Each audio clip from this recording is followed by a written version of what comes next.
Buena tarde para todos ustedes. Sean bienvenidos a la sesión de hoy, día viernes 30 del mes de julio de este año 2021.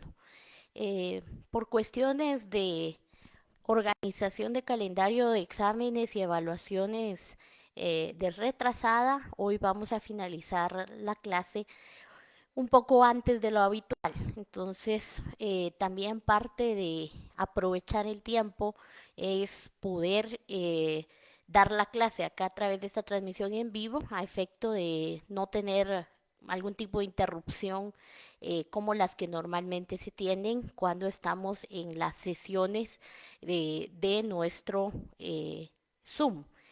Obviamente, si alguien tiene dudas, ese espacio lo vamos a estar utilizando para que sus demás compañeros puedan ya salirse de esta transmisión y puedan pasarse a los diferentes espacios virtuales habilitados para sus evaluaciones, en este caso pues de primera retrasada. Entonces, en mi caso yo también voy a pasar una retrasada a mis alumnos del semestre pasado, que muchos fueron personas que están acá en esta sección, entonces también me voy a retirar 15 minutos antes. ¿Cuál va a ser la mecánica? Si tenemos dudas, por favor las dejamos en comentarios y al finalizar la clase, durante el periodo post, se pudiera decir, pues ya me voy a poner yo en la tarea de responderles ahí sus preguntas por escrito.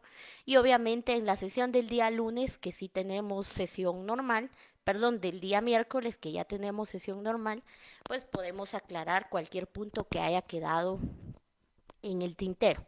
Pero para mí es importante poder avanzar con el programa sin perjudicar a los compañeros y compañeras que pues por cualquier motivo tienen que llevar esta evaluación de retrasada. Entonces, sean todos bienvenidos. Vamos a continuar con el desarrollo del programa. Para ello, pues como siempre, las diapositivas se van a empezar a proyectar.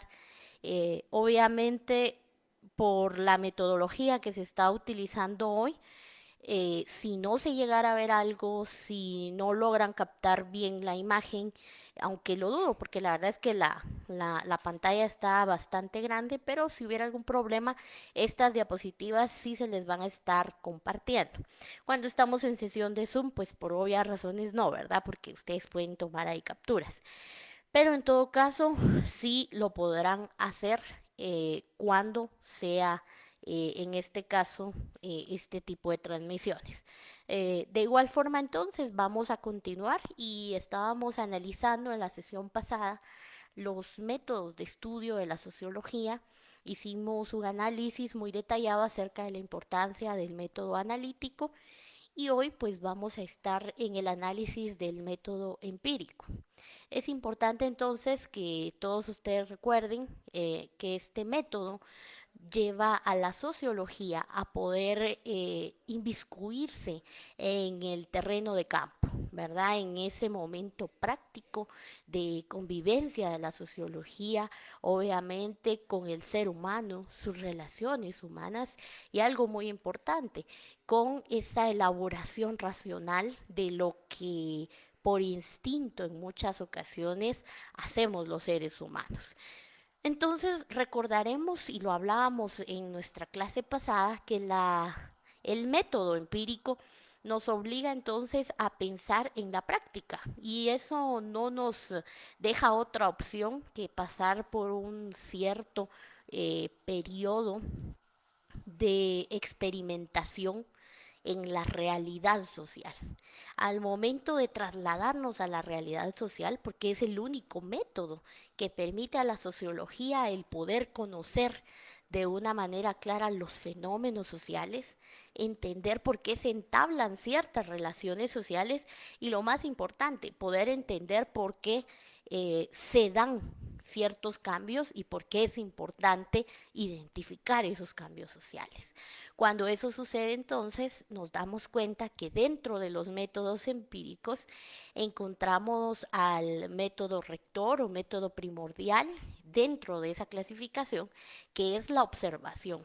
Esta metodología, la observación, obviamente funge como un método científico, porque también va a ser validado a través de una determinada eh, cronología, un determinado orden dentro del proceso de observación, pero es el primer paso para entrar y para analizar lo que en la práctica estamos conociendo.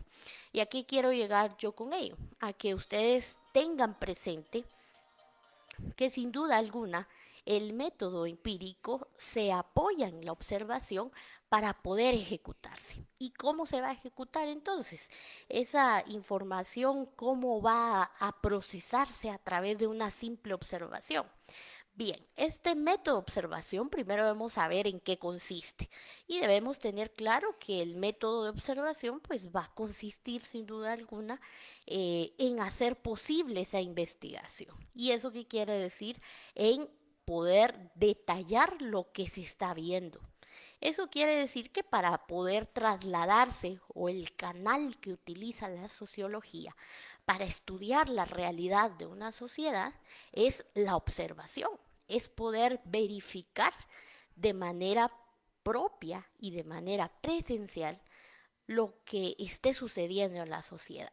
¿Eso qué quiere decir?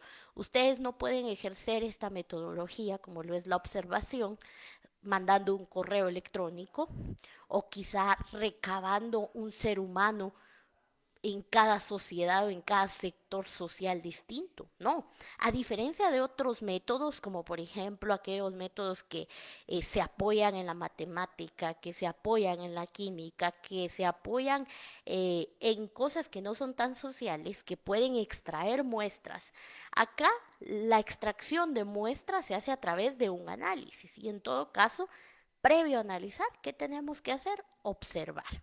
Entonces, el método rector dentro de los métodos empíricos para la sociología es la observación. ¿Por qué?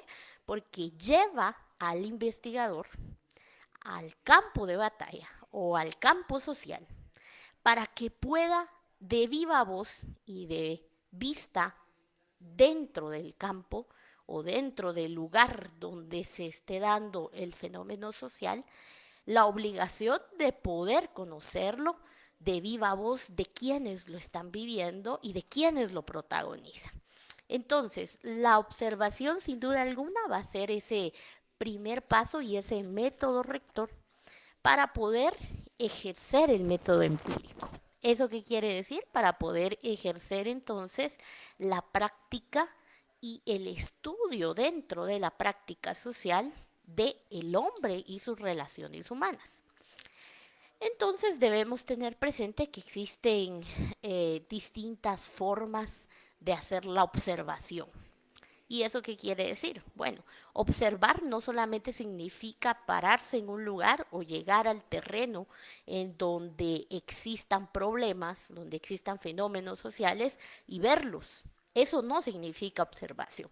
Aunque la palabra como tal implica, obviamente, estar uno inmerso en las situaciones y ver, porque es una observación, al volverse un método, va a tener formas complejas y formas distintas de desarrollarse.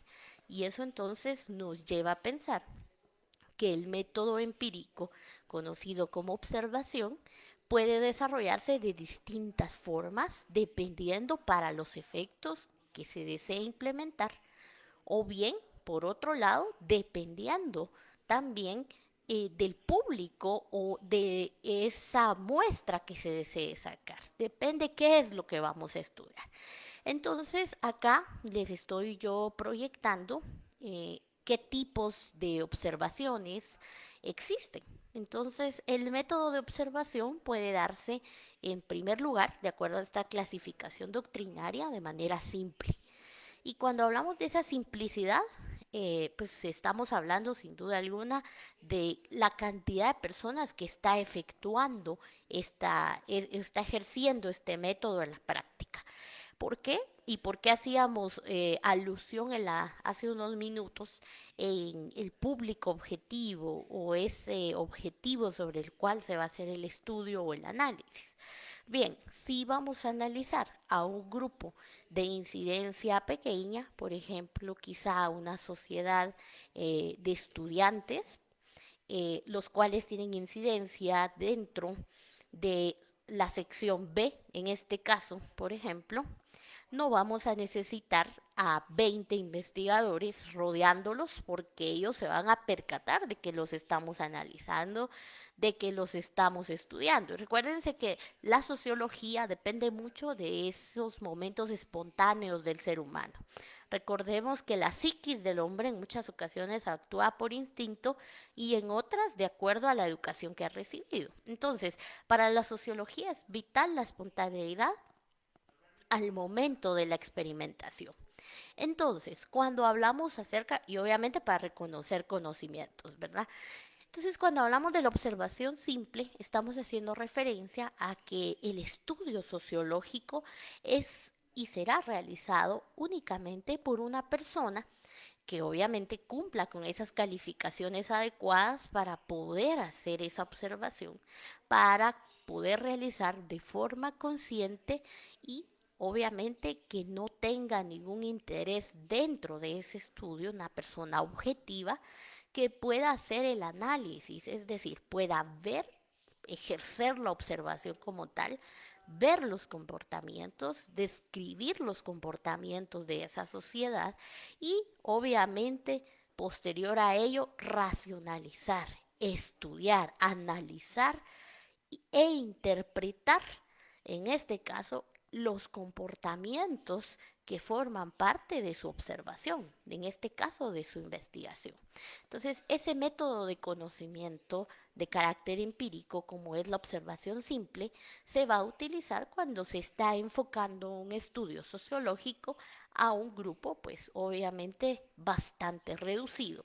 Y en aras de no ponerlos en autos, de no dar aviso que se está haciendo ese estudio, pues se necesita un perfil muy, muy bajo y en todo caso necesitamos una observación de carácter simple. Claro, la simplicidad hace eco en la cantidad de personas que ejercen el estudio, que lo ejecutan, que lo realizan, más no en la calidad, porque veamos cómo lo redacta nuestra descripción doctrinaria. Indica que deberá ser una persona con calificación adecuada para la misma y que debe ejecutarse, mucho ojo, de forma consciente y sin perjudicar a ninguna de las partes inmersas dentro del estudio. Unos minutos, por favor. Solo estoy listo.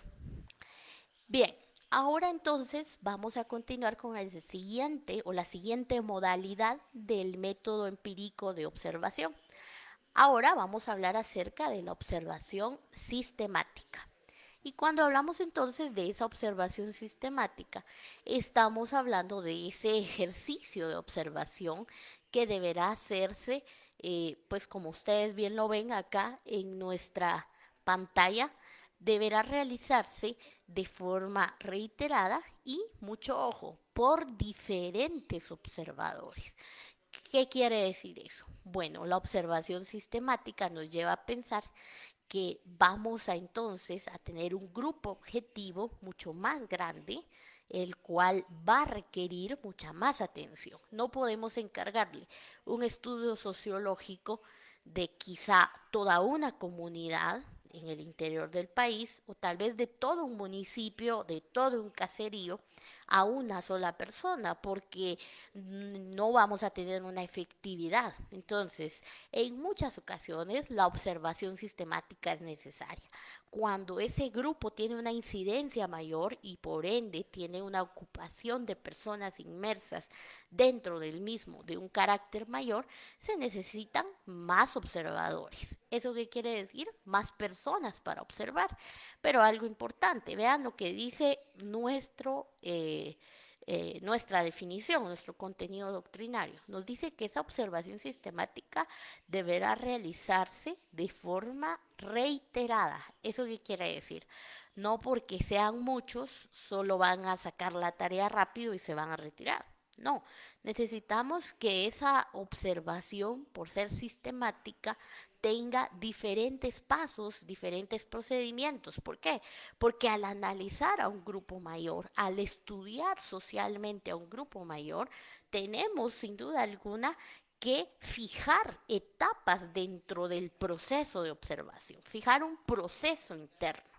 Entonces, por eso el nombre, observación sistemática. Se establece un sistema, obviamente se establecen etapas, quizá un día nos vamos a dedicar o una semana nos vamos a dedicar a observar la conflictividad, otro día a observar la organización de esos grupos sociales, entre otras características, porque recordemos que una observación sociológica lo que requiere es una observación a detalle de todos los rasgos de una sociedad, de todas sus raíces y obviamente de sus características. Entonces, la observación sistemática nos lleva a pensar que al ser un grupo más grande, se debe sistematizar el proceso de observación, pero aún algo más importante, debe realizarse por un equipo mucho más grande de observadores, el cual trabajará de una manera reiterada, es decir, atendiendo a la sistematización que se plasme en torno del análisis de esa comunidad, de ese municipio,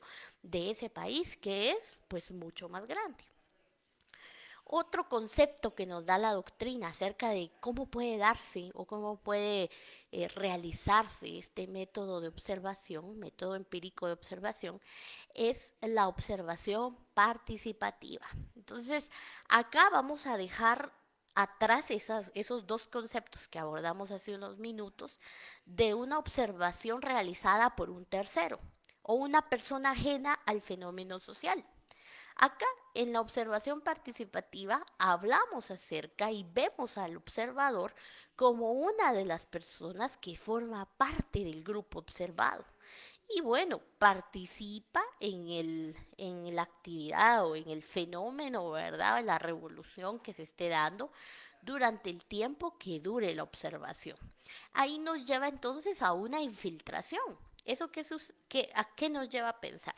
Recordemos que la sociología tiene un papel integral y no solamente le interesa detectar fenómenos o detectar quizá en algún momento problemas, no. Más allá de eso, la sociología como ciencia, como toda ciencia, busca ser de utilidad a la sociedad. En este caso, al buscar tener una utilidad, busca solucionar o por lo menos encontrar la raíz del fenómeno que ha descubierto. Entonces, en el proceso de generar conocimiento, la sociología primero analiza, obviamente, al grupo social, determina sus problemas, determina sus características, determina aquellas cuestiones cuantitativas, pero además de eso, se ve obligada, como toda ciencia, y su utilidad radica en poder identificar los problemas. Porque para cualquier persona es fácil sentarse a ver que hay un problema en todo un país, en todo un espacio, una circunscripción municipal o social o en un caserío y decir, bueno, aquí lo que está pasando es que se están peleando. Pero es muy difícil, es otra cosa totalmente diferente encontrar la raíz de ese problema. Bueno, porque se están peleando las comunidades. Ah, es por agua. Ah, bueno, y si es por agua, ¿cuál es el problema del agua? Ah, es que es un nacimiento el que está en disputa. Ay, ¿cuáles son esos antecedentes, por ejemplo, del nacimiento que está en disputa entre dos comunidades? Entonces, si nos vamos a hacer todo ese análisis, nos damos cuenta que allí es donde se materializa la utilidad de la sociología como ciencia. Entonces, eso nos lleva a pensar que la sociología, en aras de encontrar la raíz de los problemas, se apoya en el método empírico de observación participativa y en muchas ocasiones lleva a sus observadores a formar parte obligatoriamente en muchos casos de sus comunidades, de los grupos de conflictividad, a efecto de que pueda ingresar a tal nivel social y que pueda llegar a trasladar esos elementos de información que ayuden a determinar la raíz del fenómeno social que se esté analizando. En todo caso, entonces, la observación participativa pudiera ser voluntaria o involuntaria.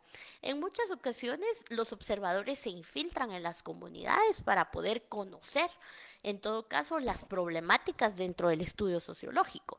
Pero en muchos casos también se da que personas que forman parte de los grupos afectados desean encontrar soluciones y entonces se abocan a esas investigaciones, a esos procesos de observaciones y voluntariamente, en este caso, pues participan y se ven pues necesitados de poder determinar el problema y entonces suministran la información que adquirieron a través de la observación por obviamente formar parte, en este caso, del grupo social objetivo.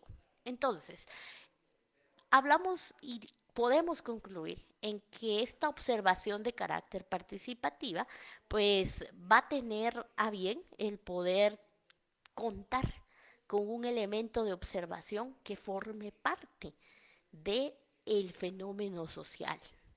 Pero mucho ojo, lo puede hacer de manera voluntaria porque quizá quiso ofrecer la información que tuvo para y que forma parte de ese movimiento para encontrar la solución o puede ser obligatoria, ¿verdad? Que dentro del grupo de observadores, pues a él le tocó infiltrarse para poder encontrar esa problemática. Entonces pueden darse cualquiera de esas dos formas o maneras de la observación participativa. Por otro lado, entonces, la doctrina también nos lleva a pensar y nos lleva a la definición de la observación no participante. En este caso, entonces, compañeras y compañeros, esta observación no participante o no participativa por lógica, ¿verdad? Es totalmente contraria a la observación participativa. Y nos damos cuenta que acá el investigador realiza su observación desde afuera, ¿verdad? ¿Eso qué quiere decir? Que no forma parte del grupo investigado. ¿Y por qué en algunas modalidades se da una observación participativa y por qué en otras se da una observación no participativa? Bien, vamos a tratar de aclarar esa diferencia. Recordemos que la sociología como ciencia, en aras de encontrar esa utilidad de aportar la identificación de problemas a la sociedad, se ve inmersa en todo o cualquier tipo de fenómeno social que se esté dando. ¿Eso qué quiere decir? Recordemos que nuestras sociedades obviamente se convergen, se unen, se asocian, valga la redundancia, especialmente en aras de satisfacer un interés. En muchas ocasiones son intereses económicos, intereses políticos, intereses quizá académicos, de repente intereses familiares, pero lo que importa al final es que existe un interés. Cuando los intereses no generan mayor problema, pues el fenómeno social no es peligroso. Pero puede suceder que exista un interés demasiado alto sobre el cual se genere un tipo de conflictividad que ponga en riesgo la vida de quien se vea inmerso en ese proceso de observación. Y les pongo un ejemplo. Todos acá en Guatemala pues hemos sido testigos, por ejemplo, de la conflictividad que existe en el país y en ciertos municipios de nuestra Guatemala por temas, por ejemplo, de minería, por temas de cementeras, entre otros. Cuando eso sucede, ustedes sabrán que el interés de parte de las sociedades de carácter indígena es proteger, obviamente, su patrimonio natural y su cosmovisión maya. Pero en muchas ocasiones tenemos, por un lado, a los empresarios, a las cámaras empresariales, a la propia sociedad en muchas ocasiones que es dueña de la empresa minera o de la empresa cementera, que se ven obligados a ejercer diversos mecanismos para pelear sus intereses, que son los intereses obviamente financieros, sus intereses rentables, ¿verdad? La plata. Entonces nos encontramos en un momento muy tenso, porque muchos de ustedes, quizá alguien se acordará, hace algunos años hubo un conflicto muy grande en Aldea Pajoques, en San Juan Zacatepeques, por un problema también de minería. Nadie me va a dejar mentir, también en San Pedro de Ayapuc existen problemas por temas de minerías. Entonces, ¿qué sucede? Las comunidades tienen sus intereses y obviamente, por otro lado, también los empresarios van a tener sus legítimos intereses. Pero sin embargo, nos damos cuenta que son intereses muy grandes.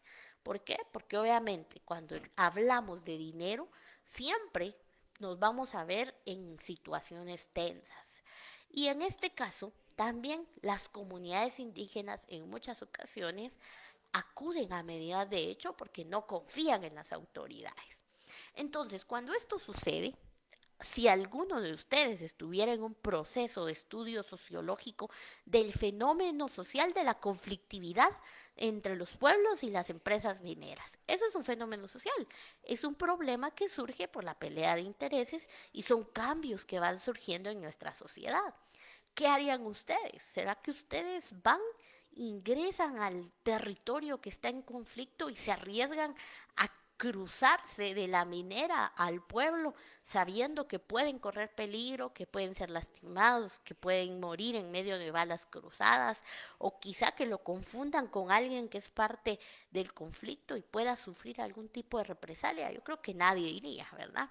Entonces, cuando eso sucede y alguien está en un proceso de estudio sociológico, va a ejercer, en este caso, pues una investigación a través del método empírico de observación no participante. ¿Esto qué quiere decir? No me voy a infiltrar en el grupo, no voy a tener contacto con ningún integrante de ninguna de las dos partes, ni el sector minero, ni el sector campesino, el sector indígena. Prefiero observar desde las noticias, desde las notas de prensa, desde los blogs, desde los podcasts, desde cualquier otra herramienta, recabar información y obviamente generar las posturas sociológicas correspondientes. Eso puede pasar y es válido, porque el hecho de que utilice medios digitales, medios de prensa, entre otros medios, para poder conocer la conflictividad y poder encontrar la raíz de los problemas, no lo va a eximir en todo caso de la realización del estudio sociológico, porque en este caso la persona que efectúa el estudio sociológico continúa en la práctica, continúa en el empirismo porque está viviendo una situación a distancia en aras de resguardarse y obviamente en aras de no generar más conflicto. Es que miren, no solamente es la seguridad de quien hace el estudio sociológico, sino es también la conflictividad que se puede arreciar o que se puede disminuir cuando estamos en todo caso en un conflicto social. Muchos de ustedes no me dejarán mentir que en muchas ocasiones llega la PDH y en lugar de hacer la paz es peor porque se sienten amenazados. Entonces, en muchas ocasiones, en esos momentos tensos de conflictividad social, es mejor dejar que las autoridades competentes intervengan o bien que las autoridades locales, que son personas a quienes obviamente los indígenas respetan porque son sus autoridades legítimas, o bien en este caso las autoridades legítimas, por ejemplo, del sector o cámara afectada económicamente, también puedan atender al llamado de alguien a quien más allá de verlo como una autoridad, lo ven como una persona legítimamente electa, ¿verdad? Entonces, en muchas ocasiones es necesario acudir a este método, ¿verdad? Que no nos va a eximir de no tener un acercamiento a la realidad, a la práctica.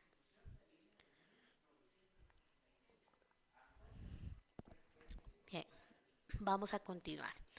Vemos entonces otras dos clasificaciones que nos da la doctrina de la observación. Hablamos, por un lado, acerca de la observación abierta. En este caso, la observación abierta nos habla y nos dice el concepto, que es aquel método empírico que se realiza donde los sujetos, y obviamente mucho ojo, por eso lo subrayamos, los sujetos, es decir, los individuos y objetos de investigación, en este caso el público objetivo, el grupo social objetivo de la investigación, conocen que van a ser observados. Bien, recordemos que, si bien hablábamos hace un momento que la sociología necesita espontaneidad, necesita cuestiones que no sean predeterminadas, en muchas ocasiones los estudios sociológicos deben hacerse de manera cruzada y por ende las personas, el grupo social que va a ser observado debe tener conocimiento de ello. ¿Por qué? ¿Y por qué hablo de cruzadas? Bueno, porque recordemos que las sociedades, si bien se agrupan por intereses, todas contamos con ciertos rasgos étnicos de acuerdo al lugar al que pertenecemos. Y en muchas ocasiones también contamos, pues obviamente, con características dependiendo de nuestras culturas. Tenemos rasgos étnicos y rasgos también de carácter cultural. En muchas ocasiones es difícil desplegar un grupo de observadores quizá a cada uno de los 5 continentes que hay en el mundo. Y en ese momento entonces es necesario traer a distintos elementos de muestra de cada continente, por ejemplo, y centrarlos en un lugar, obviamente en un lugar neutro, para poder continuar con ese estudio sociológico. Pero no vamos por realizar un estudio sociológico y una observación directa a los comportamientos, a cometer un delito y secuestrar a las personas sin que sepan para qué es. Entonces, ese límite nos obliga a hacerle saber al grupo, a las personas que forman parte de un estudio sociológico, pues que van a ser objeto de investigación. Y por ende, y lógicamente, los sujetos, las personas que van a ejercer esa observación, también lo van a saber. Entonces, se da en muy pocas ocasiones, únicamente cuando el tiempo, cuando la cantidad de personas o cuando el grupo objetivo a analizar no nos permite una observación mucho más espontánea. Pero son casos que pueden darse y que la doctrina no los da. Tenemos por otro lado la observación encubierta. La observación encubierta en la doctrina tiene mucha singularidad y se ve manifiesta en las acepciones, en los conceptos que analizamos hace un momento. Pero quiero leerles a ustedes el espacio que tengo subrayado porque es una parte importante para que podamos hacer el análisis. La observación de carácter encubierto entonces nos dice que en este caso, pues las personas que son objeto de investigación no lo saben y nos habla acerca de que el observador se mantendrá oculto. Mucho ojo, se auxilia con medios técnicos, lo que en la mayoría de los casos no son de fácil obtención. Bien, vamos a hablar de esta observación encubierta, que es una definición que va inmersa en los distintos o en las distintas acepciones, en las distintas citas que hicimos hace un momento, porque nos dice que las personas que son objeto de investigación, el grupo social, no sabe, no tiene idea, entonces que son parte de un estudio sociológico. Y entonces vemos manifestado este concepto de la observación encubierta en la mayoría de los ítems anteriores. Por ejemplo, en la observación simple, en la sistemática y en la no participante. ¿Por qué? Porque no llegamos con el grupo sociológico, no nos infiltramos, no levantamos ni la menor sospecha de que estamos haciendo un estudio sociológico. Y en muchas ocasiones ni siquiera el gobierno sabe que se está levantando ese estudio sociológico. ¿Por qué? Porque es de carácter encubierto. Y este tipo de observación nos da mucha más certeza sobre los hallazgos que se puedan tener y los planteamientos de problemas que se puedan tener. ¿Por qué? Porque obviamente se valida a través de esa espontaneidad que existe por parte en este caso, pues de quienes ejercen pues el papel protagónico en los distintos fenómenos de carácter social. Bien, vamos a continuar entonces y vamos a hablar, después de haber analizado los métodos que utiliza la sociología para poder generar conocimiento, sus métodos de conocimiento, como lo son el método empírico y el método de carácter analítico, debemos preguntarnos si la sociología es una ciencia y por ende busca una utilidad para el ser humano, para la sociedad, debe haber una importancia, ¿verdad? La sociología debe tener una importancia, pero a partir de ahora, ya no vamos a hablar de una sociología como tal, sino que vamos a empezar a abordar a la sociología del derecho. Es por entonces que de aquí en adelante van a ver ustedes algunas laminillas, algunas diapositivas que tienen algunos conceptos y algunas gráficas que nos van a ayudar a comprender cómo relacionar y cómo hace ese match la sociología con el derecho. Porque ustedes van a decir, yo voy a ser abogado y notario, o sea, a mí estar estudiando un grupo de personas ahí no me va a dar para cobrarle a personas, porque es lo que nos van a decir muchos. Y muchas personas piensan que este curso no es importante, pero aunque no lo crean, es un curso fundamental para que ustedes puedan comprender el espíritu de las normas. Pero bueno, de aquí en adelante vamos a tratar de que ustedes puedan comprender esa importancia y esa relación que guarda la sociología con el derecho. Entonces, recordemos cuál es el objeto de la sociología. Acá lo tenemos y lo subrayé, las partes más especiales. Su objeto es sin duda alguna el estudio de quiénes, de los seres humanos y de sus relaciones sociales y por ende las sociedades humanas. Entonces, la sociología pura como tal se va a dedicar a estudiar a los seres humanos, a las relaciones que entabla y por ende a las sociedades y los fenómenos que genera. Entonces, relaciones sociales, dijimos hace un momento, ustedes lo ven acá en este círculo, ¿qué son las relaciones sociales? Recordemos, son esos vínculos, esos puentes que utiliza el ser humano para integrarse a la sociedad. Pero bueno, al entablar esos puentes, esas relaciones para poder alcanzar sus fines, alcanzar sus intereses, encuentra una evolución social, porque lo hace en aras de evolucionar. Entonces, mucho ojo, por favor.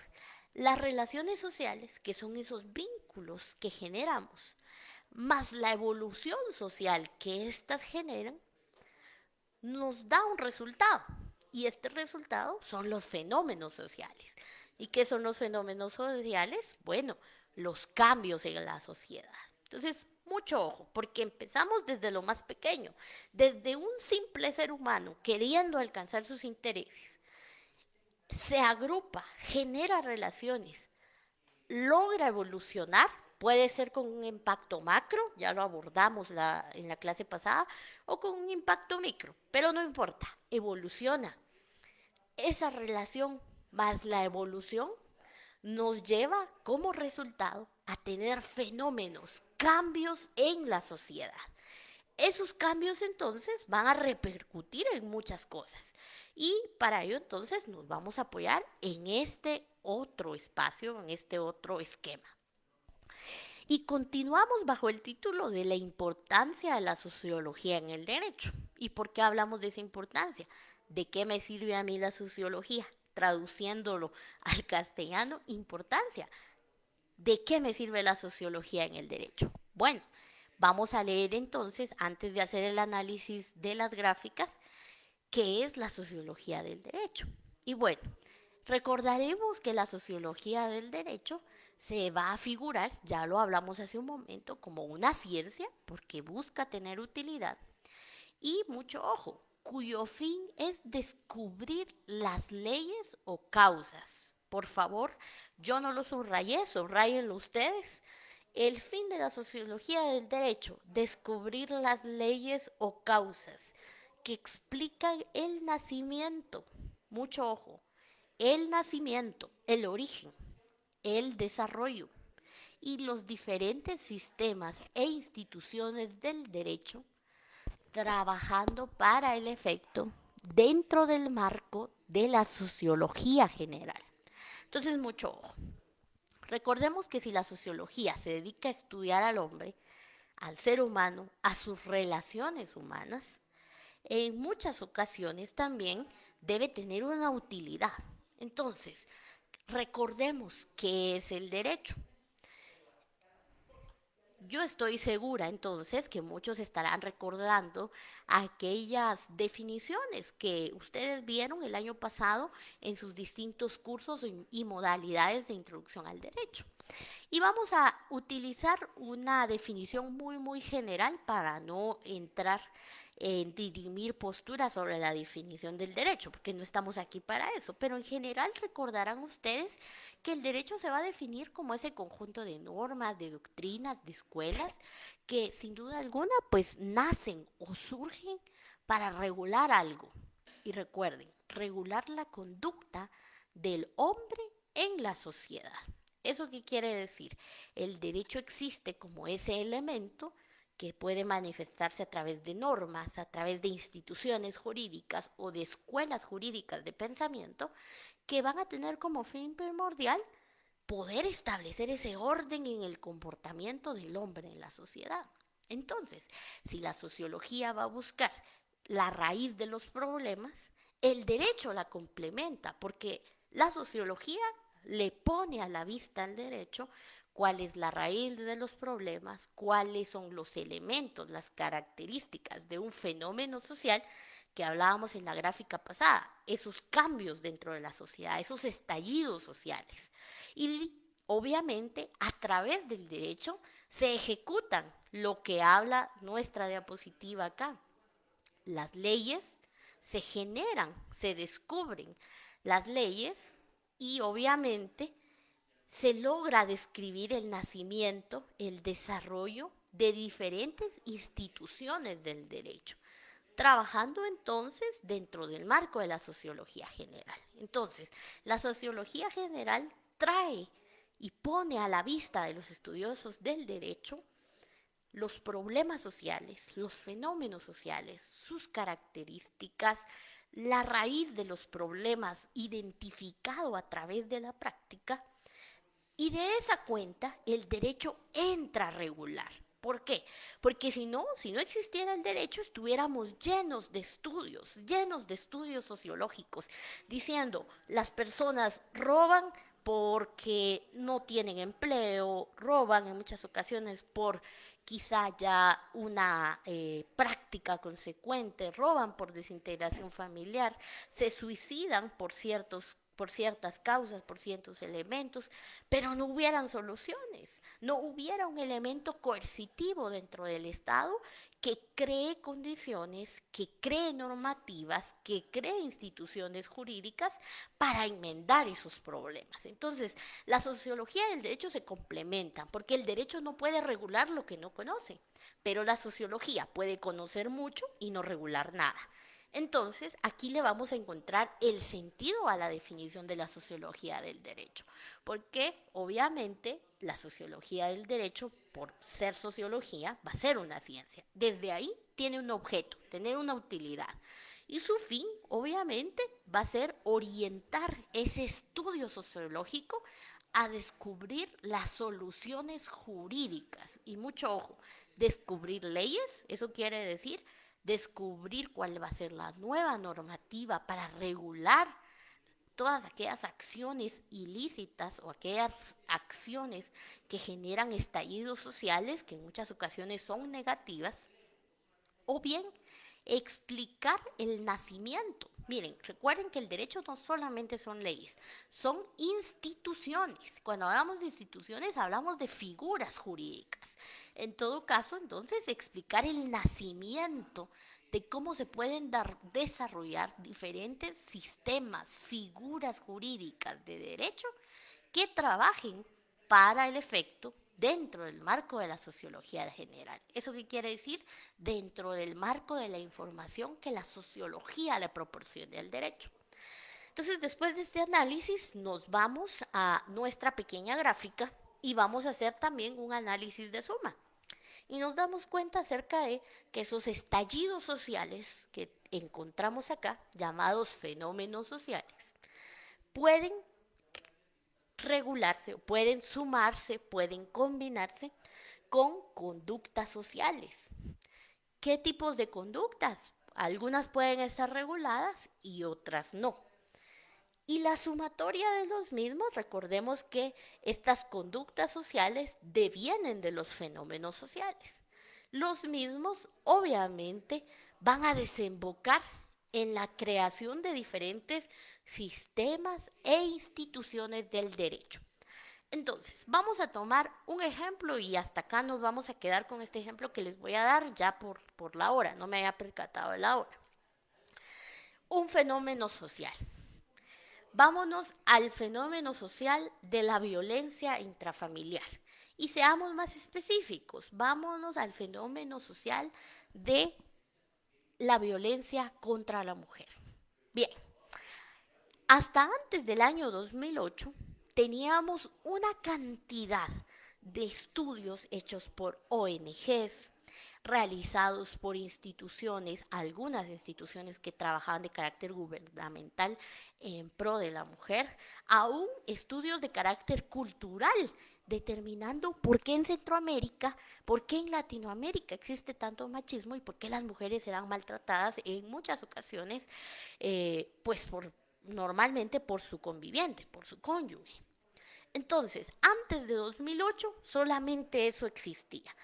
Estudios, análisis, habían personas de ONGs noruegas, de organizaciones no gubernamentales noruegas, alemanas, estadounidenses, nacionales, grupos de mujeres organizadas que se infiltraban en las comunidades, en el Triángulo Ishil, quizá en varias comunidades de nuestro país, para conocer cómo era que la mujer veía como un acto normal que le pegaran a su mamá y después permitía que le pegaran a ella o que le practicaran violencia de carácter económica. Eso también podía estar sucediendo.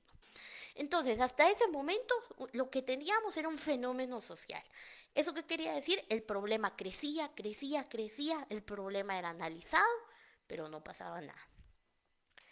Aunado a estos fenómenos sociales, existieron conductas sociales. ¿Por qué? Porque entonces veíamos a mujeres que tenían miedo a participar en política, que tenían miedo quizá a involucrarse en una sociedad de carácter mercantil porque les generaba problemas en su casa. Veíamos a mujeres que ya no querían ir a estudiar, que no querían ser alfabetizadas, por ejemplo, porque también les generaba problemas en su casa. Y veíamos la figura del hombre, del caballero, también demasiado empoderada y que veía con malos ojos a quizá a las 2 de cada 10 mujeres que iban a estudiar o que querían alfabetizarse. Entonces, cuando se dieron esos fenómenos sociales, la sociología obviamente lo que hace es sumar el estudio de esos fenómenos sociales con esas conductas sociales. Y obviamente eso desembocó en sistemas e instituciones de derecho que fueron canalizadas por la vía jurídica para establecer una solución. Aquí se ve claramente materializada entonces la finalidad o la utilidad de la sociología como ciencia. Obviamente le dio elementos a un grupo de legisladores que dijeron, bueno, ¿existe alguna figura jurídica que castigue, en este caso, el hecho de la práctica de violencia contra la mujer? En ese momento no existía. Existían algunas otras figuras como agresiones, como faltas, entre otras cuestiones, o en muchas ocasiones asesinato puro, pero no por la condición de ser mujer. Entonces, cuando hablamos de sistemas, sí, se generó un sistema de carácter judicial con obviamente juzgados de femicidio.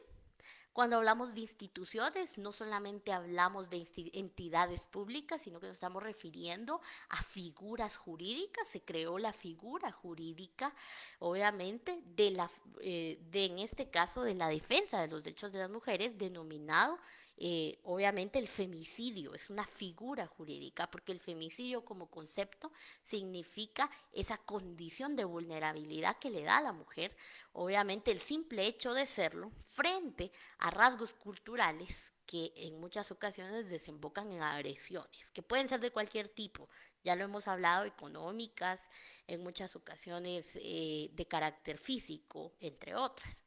Entonces, ¿se vio la utilidad de la sociología ahí? Me pregunto, porque después del año 2008 se aprobó dentro del Congreso de la República una normativa que conlleva sistemas y figuras jurídicas nuevas para regular ese problema.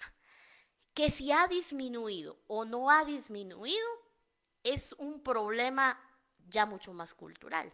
Pero algo sí les digo, las cifras de mujeres involucradas en política, las cifras de mujeres incluso teniendo incidencia en las universidades, en puestos de carácter público y obviamente en iniciativas sociales por distintas causas ha aumentado.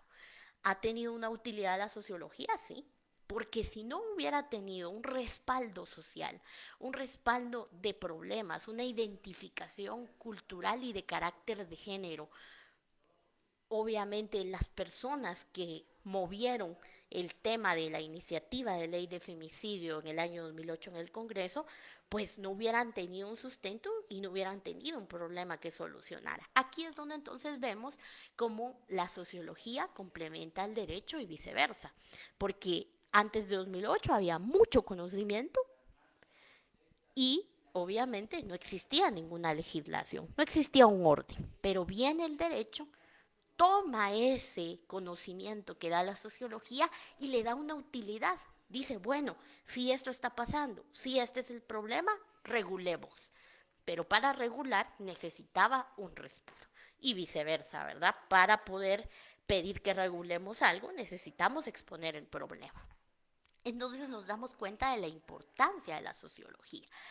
En la próxima clase, pues ya vamos a hablar de por qué es importante la sociología y en qué temas nos puede servir con enfoque en el derecho. Vamos a hablar específicamente de las tareas de la sociología jurídica.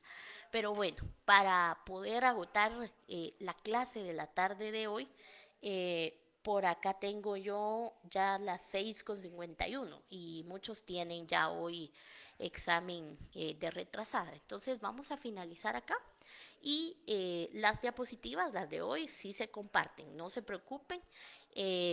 Vamos a tratar de responder sus preguntas. Estoy viendo que hay algunas, las vamos a responder en unos minutos acá en los comentarios. Y si no queda algo claro, el lunes, por favor, en nuestra sesión de Zoom, manifestamos todo lo que sea necesario. Que tengan todos una feliz noche y muchos éxitos a quienes se van a evaluar. Bendiciones.